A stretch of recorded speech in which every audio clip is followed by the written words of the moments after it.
Hi friends, எல்லோரும் எப்படி இருக்கீங்க? இன்றைக்கி நம்ம பருப்பு போலி எப்படி செய்கிறதுன்னு பார்க்கலாம்.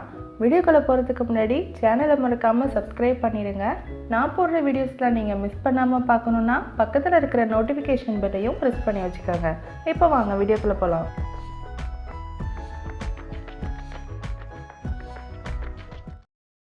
மைதா 250 கிராம் எடுத்திருக்கேன். கடலைப்பருப்பு 250 கிராம், அச்சு வெல்லம் 150 கிராம். இப்போ மாவு ரெடி பண்ணிடலாம். 1/4 டீஸ்பூன் மஞ்சள் தூள், அப்புறம் தேவையான அளவு உப்பு சேர்த்து இந்த மாவு ஒரு சாஃப்டான டோவாக பிசைஞ்சு எடுத்துக்கலாம்.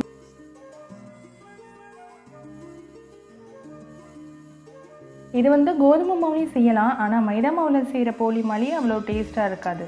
இப்போ இதில் 2 டேபிள் ஸ்பூன் ஆயில் சேர்த்துட்டு நல்லா பிசைஞ்சிக்கலாம். லூஸான பதத்தில் இருக்கிறதுனால இடையிலேயே 2 டேபிள் ஸ்பூன் ஆயில் சேர்த்துக்கோங்க. அப்போ தான் மாவு கையில் ஓட்டாமல் நல்லா பிசைய வரும்.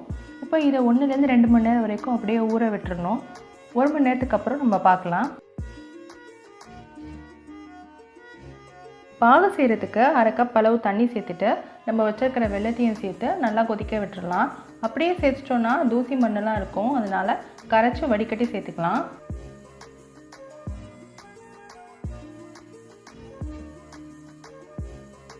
பாகு ரெடியானதுக்கப்புறம் நம்ம பருப்பை வேக வச்சிடலாம். அதுக்கு குக்கரில் 1 கப் அளவு தண்ணி சேர்த்துட்டு 3 ஏலக்காய் சேர்த்து நம்ம வச்சுருக்கிற பருப்பையும் போட்டு நல்லா வேக வச்சிடலாம்.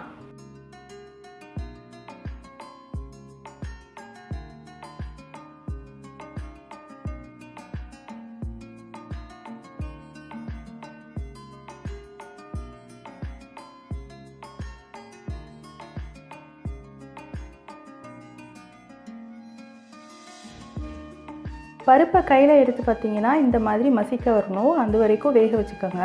இப்போ இதில் நம்ம ரெடி பண்ணி வச்சுருக்கிற வெள்ளைப்பாகையும் வடிகட்டி சேர்த்துடலாம்.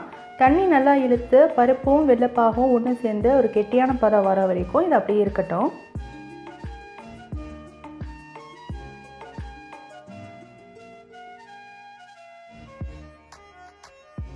இந்த அளவுக்கு பருப்பு நல்லா திக்காக இருக்கணும். இப்போ இதை ஒரு பவுலில் மாற்றிடலாம்.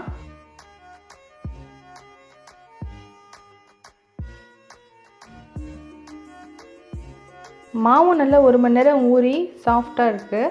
இப்போ நம்ம போலி ரெடி பண்ணிடலாம்.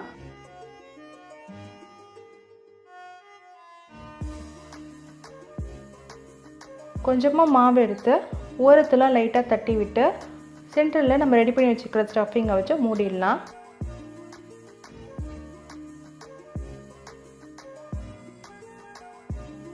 நம்ம சேனலில் first time gadget unboxing video upload பண்ணியிருக்கோம். நீங்கள் இன்னும் அதை பார்க்கல அப்படின்னா மேலே ஐகானில் லிங்க் கொடுக்குறேன், செக் பண்ணி பாருங்கள்.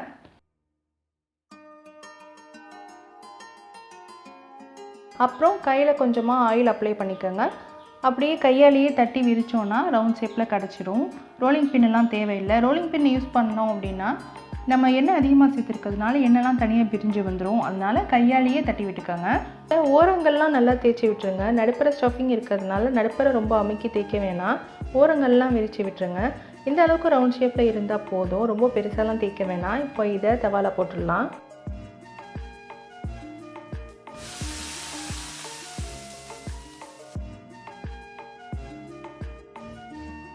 நான் 2 டேபிள் ஸ்பூன் ஆயில் சேர்த்துருக்கேன். இதில் பட்டர் இல்லை நெய் சேர்த்தாலும் இன்னும் நல்லா வாசனையாக சூப்பராக இருக்கும்.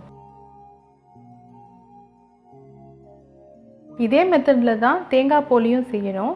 ஆனால் உள்ள ஸ்டஃபிங் பருப்பும் வெல்லமும் வைக்காமல் தேங்காயும் ஜீனியும் வைக்கணும், அது மட்டும்தான் வித்தியாசம். கண்டிப்பாக அதையும் ட்ரை பண்ணி பாருங்கள். இப்போ இது 2 பக்கமும் சவந்ததுக்கப்புறம் எடுத்துடலாம்.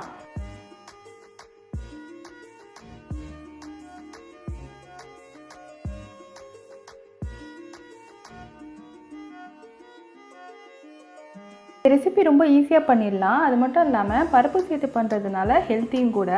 கண்டிப்பாக இந்த ரெசிபியை வீட்டில் ட்ரை பண்ணி பார்த்துட்டு எப்படி இருந்துச்சுன்னு ஃபீட்பேக் சொல்லுங்கள். இந்த வீடியோ பிடிச்சிருந்துச்சுன்னா லைக் பண்ணுங்கள், ஷேர் பண்ணுங்கள், மறக்காமல் சப்ஸ்கிரைப் பண்ணுங்கள்.